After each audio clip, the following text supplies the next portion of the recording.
free speech, religious liberty, and economic freedom.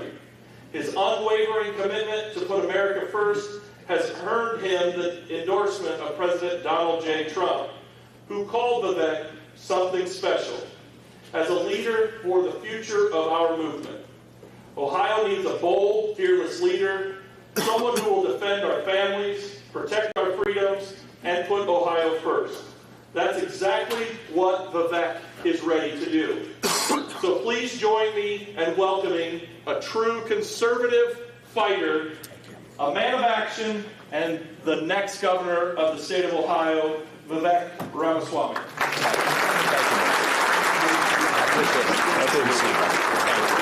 Very warm welcome, all right, man? Absolutely. Appreciate it. Great job. Absolutely. Thank you. Thank you, guys. Another round of applause for our county chairman. He's doing a great job. Thank you. Thank you for the warm welcome. I know Wapakoneta well because I was born and raised in Cincinnati, Ohio, and my dad and my mom, they came as immigrants to Cincinnati in the late 70s. They came with no money, and it's this American dream story. I've gone on to found successful companies, and just a generation later, my kids are growing up under circumstances that my parents would have never imagined possible when they settled down in Cincinnati. But my dad's sister lived in Fort Wayne, Indiana. And so we would, we got a Fort Wayner in here? All right, nice.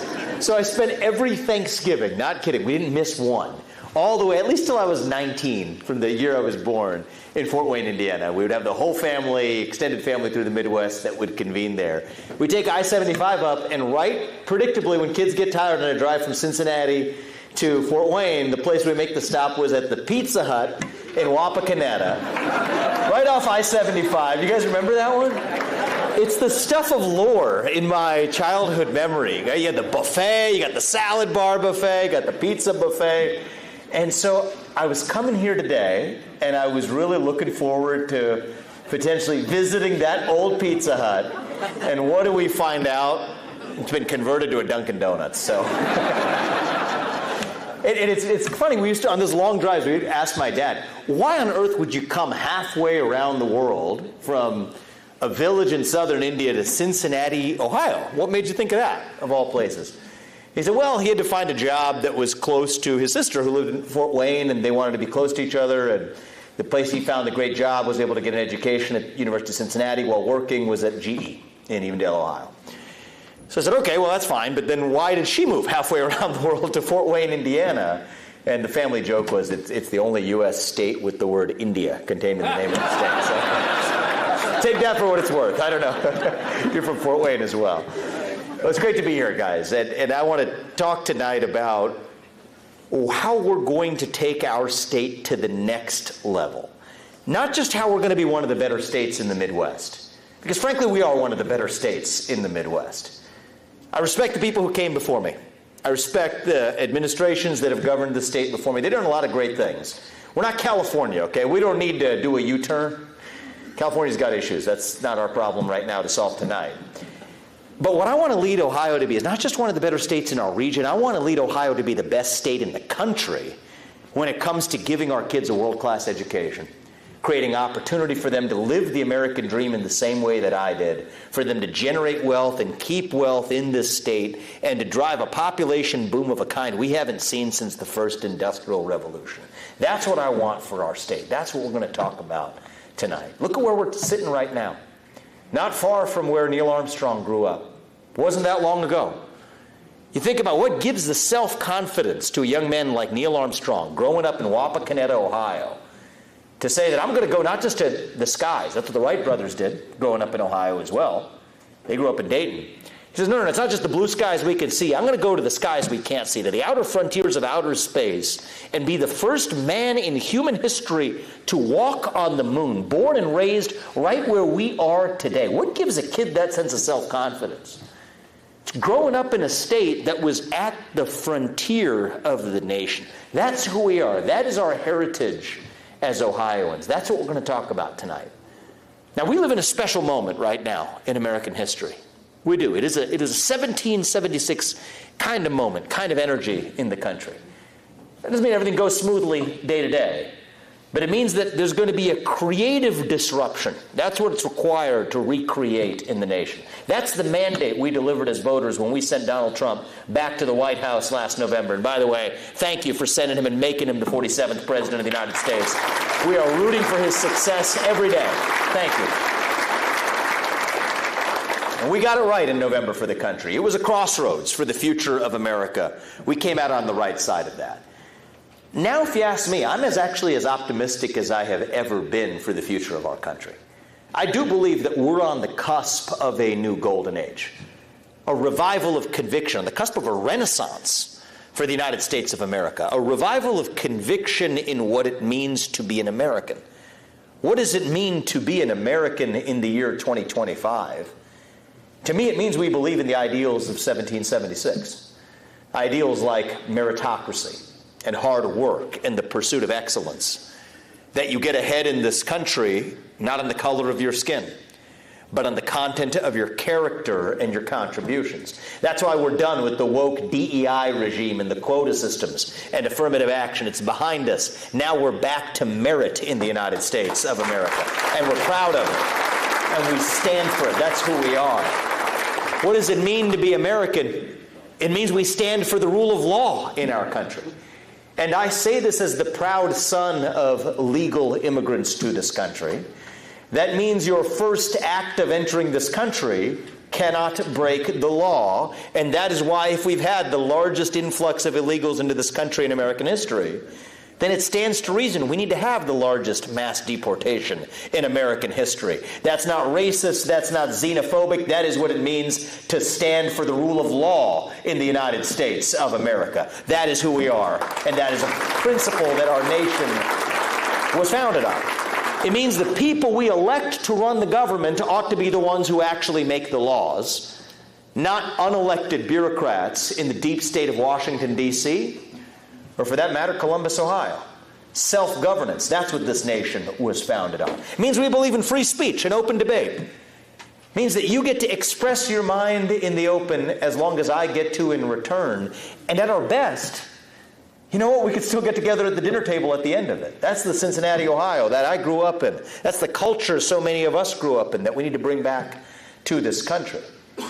That's what it means to be an American. Our culture, what does it mean? It means that we're brave, that we're courageous, that when we're called upon, even heroic, to do what is right for our country in our hour of need.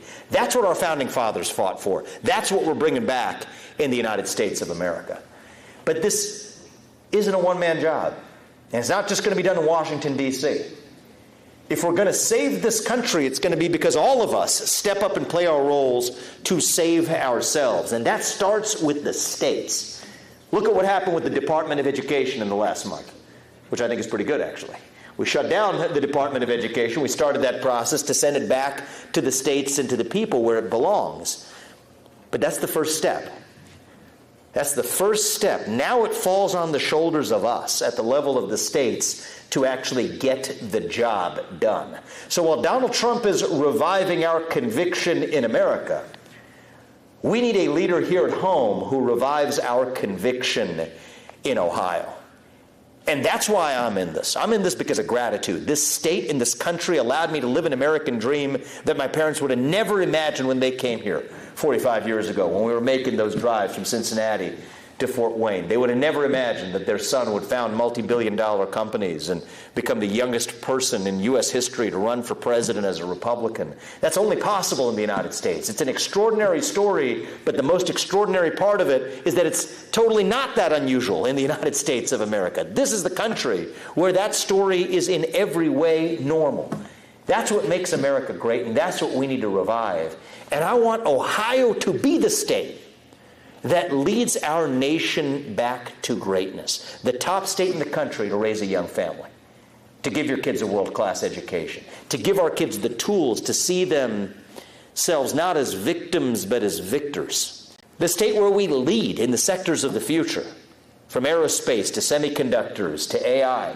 The state where patriots across this country actually flock to, not just Texas or Florida.